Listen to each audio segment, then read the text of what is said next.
Bismillahir Rahmanir Rahim. In the name of Allah, the Beneficent, the Most Merciful. I'd like to welcome you, dear viewers, to another in the series, In the Light of Islam. Assalamu alaikum wa rahmatullahi wa barakatuh. May Allah's peace and blessings be on each and every one of you. And in this series, for those of you who have been not following actually the program or just recently joined the program, we are looking at letters, questions which our viewers have written in. And everybody is invited to write in, and we'll try to answer your questions. You write to me, Dr. Bilal Phillips, In the Light of Islam, Sharjah TV, P.O. Box 111, Sharjah. And we'll try to answer them as soon as possible. Of course, I have to remind you to be patient because we answer the questions as they come. So if there are a number of letters before your letter, it may not be shown for a month or 2 months. So please don't think that we have forgotten you or we're not considering your question. But as long as your question is something which can be aired on the television, then we will answer it for you.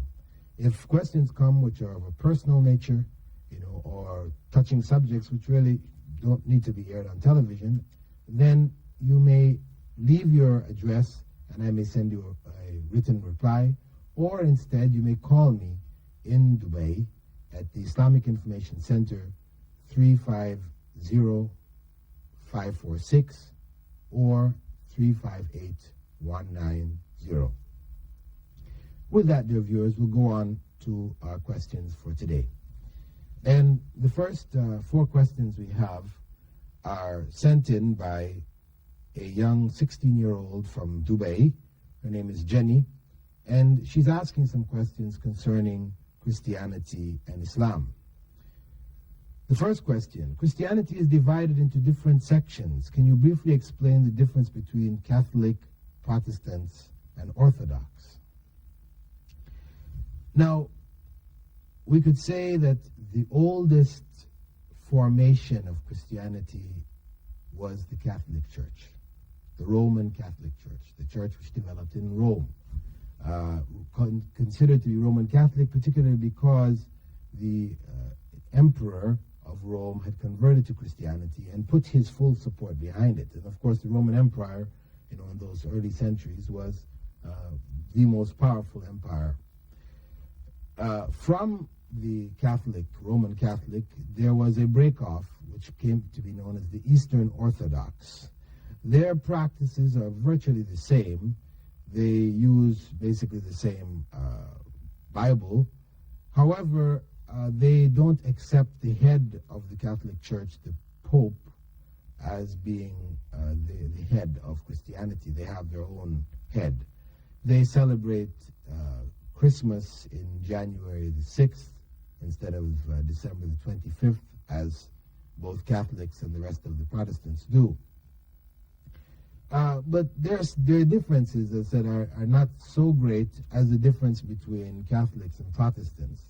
Now, the Protestant movement appeared with Martin Luther, a European German who was a priest who had come to Rome seeking guidance and penitence.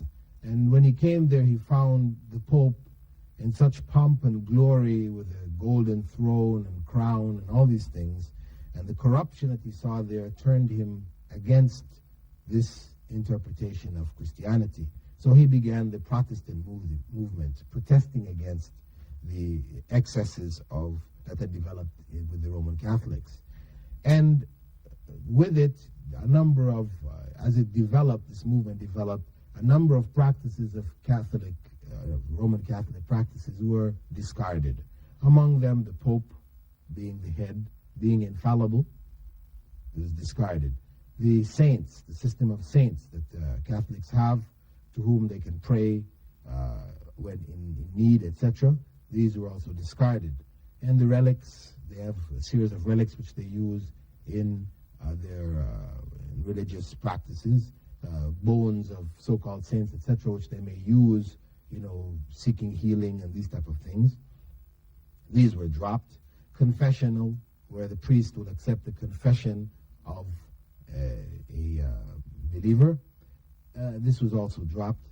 And 7 of the books which were in the Catholic Bible were also discarded and classified as part of the Apocrypha, or the unauthentic or inauthentic books of the Bible. So the Protestant Bible now has 7 books less than the Catholic Bible.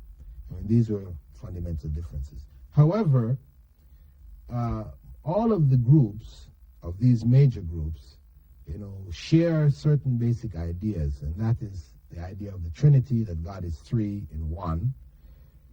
But I should say that there are sects amongst the Protestants which split off and actually challenged even this idea. You have the Jehovah's Witness, who broke off, their groups, broke off, and their idea is that there wasn't any Trinity. Trinity has no basis in the Bible, that it was something introduced, which is of course correct. And they hold that Jesus was the created Son of God, as opposed to being co-eternal with God. You also have the Seventh-day Adventists, who broke off, and they returned the Sabbath to Saturday from Sunday. And there are other groups, the Mormons in America, quite a large group. They have their own book of Revelations called the Book of Mormon, and a particular angel, Moroni, who came to their founder, they claim he's a prophet. So you have a bunch of other groups that have split off.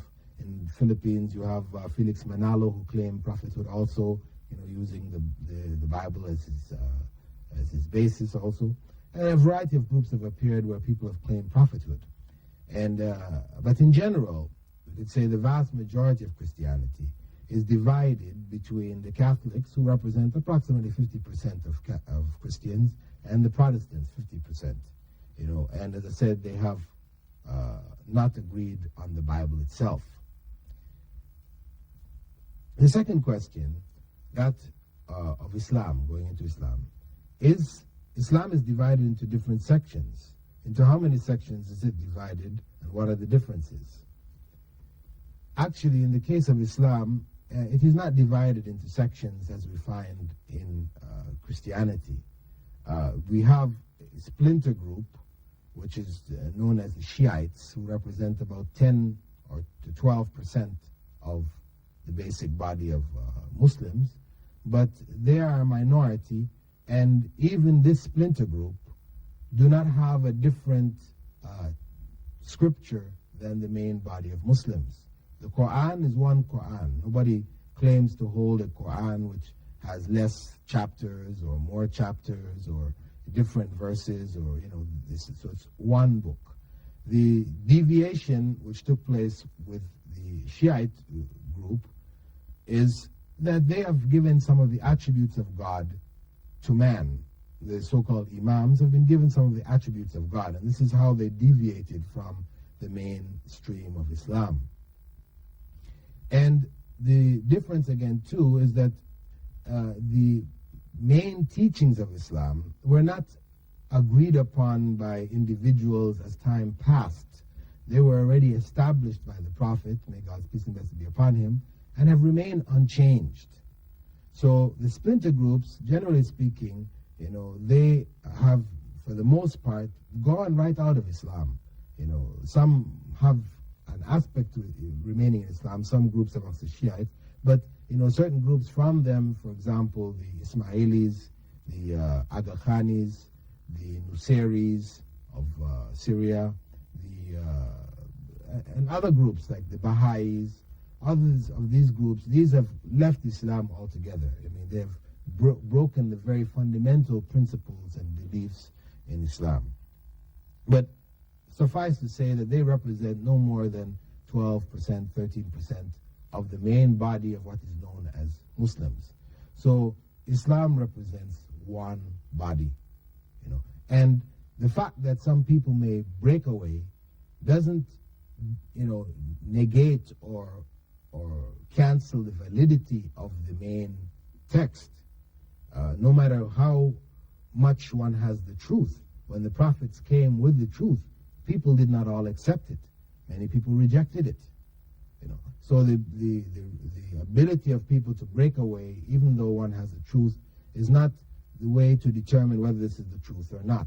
For us to look at Christianity and look at Islam, it's not enough to say, oh, there are divisions in Islam, there are divisions in Christianity. What's the difference? No, one has to look at the fundamental teachings.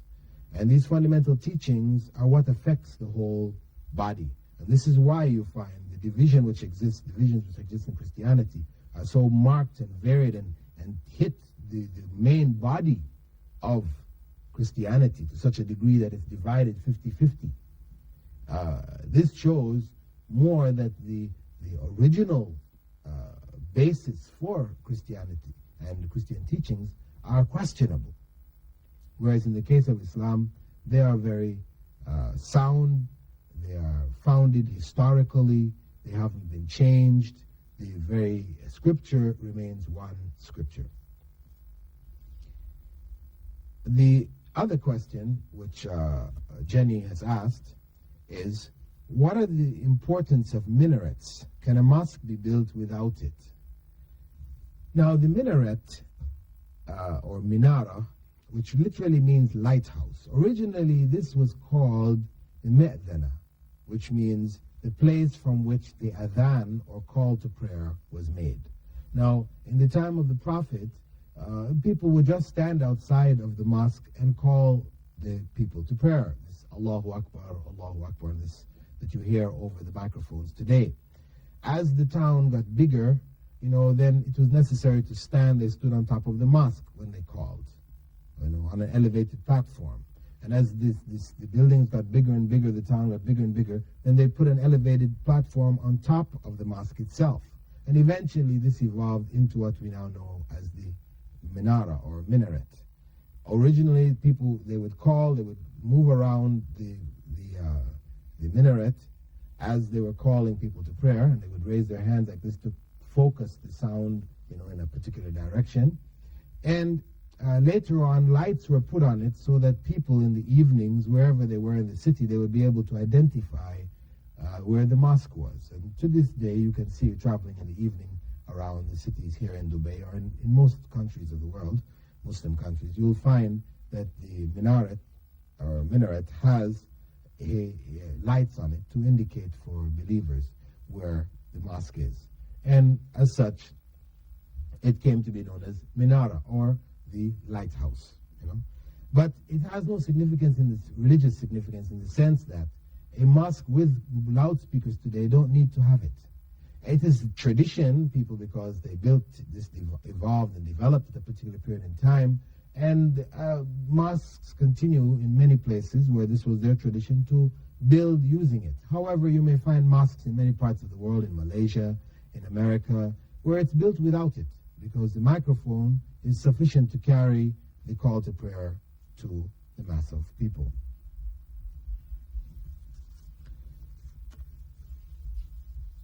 We have another question. This is from Muhammad Atif Khan from Dubai. He writes, "Dear brother, as I am not fully educated with Islam, I have some doubts. They are as follows. Is it not allowed to watch films even if they conclude something good for your life?" Question of watching films. If the films are not corrupt, they don't involve haram, forbidden things, then it is permissible. It is entertainment which one may take part in. Of course, one should be careful not to allow this to take up all of one's time or delay one from one's prayers, etc. Otherwise, so once it stays within the bounds of what is acceptable Islamically, then it is permissible. Of course, the television is something, as I said, which needs to be controlled in the home, because there's so much which comes on many of the channels. Fortunately for us on Sharjah TV, the channel is quite properly controlled, so very little of what comes on it would be considered objectionable Islamically. But many of the other channels we can find, especially those coming through the satellite channels, etc., we can find things which are quite objectionable, from a moral point of view as well as from an Islamic point of view. So we do need to have control over the television, especially in our homes where there are children, that we should